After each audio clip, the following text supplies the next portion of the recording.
Football যে কতটা নিষ্ঠুর নেইমারকে না দেখলে তা কখনোই জানাই হতো না। তিনি ফুটবলের রাজা হতে এসেছিলেন, কিন্তু ভাগ্য তাকে বানিয়েছে ফুটবলের দুঃখী রাজপুত্র।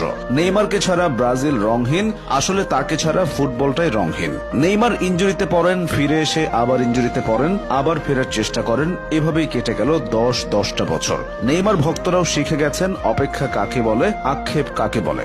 ইনজুরি মুক্ত নেইমার প্রতিপক্ষকে কি করতে পারেন তা সবারই জানা, কিন্তু প্রমাণের সুযোগই তো পান না। 2014 সাল ব্রাজিলের ঘরের মাঠে বিশ্বকাপ, হেক্সা জয়ের স্বপ্নে বিভোর ব্রাজিলের ভক্ত সমর্থকেরা। তাদের স্বপ্নের সারথি নেইমার, সব ঠিকঠাকই যাচ্ছিল। কোয়ার্টার ফাইনালে কলম্বিয়ার মুখোমুখি হয় ব্রাজিল। ম্যাচ জিতে সেমিফাইনাল নিশ্চিত করে সেলেসাওরা। তবে অন্ধকার অনিশ্চয়তায় চলে যায় তাদের যুবরাজ নেইমারের ভবিষ্যৎ। ম্যাচ জয়ে সেদিন আনন্দ উল্লাস হয়নি, বরং বিষাদের বর্ষণে ভিজেছিল সমর্থকেরা।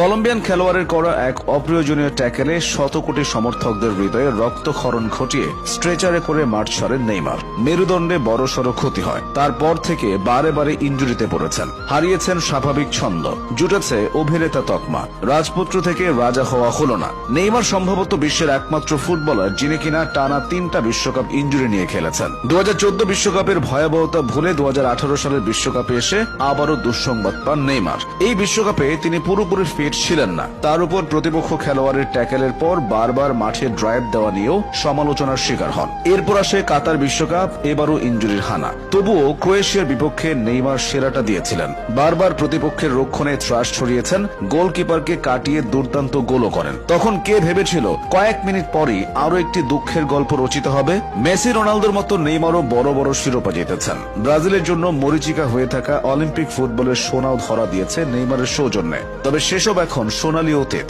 ব্রাজিলের হয়ে নেইমার বেশ সাড়া ফেলেই অভিষিক্ত হয়েছিলেন।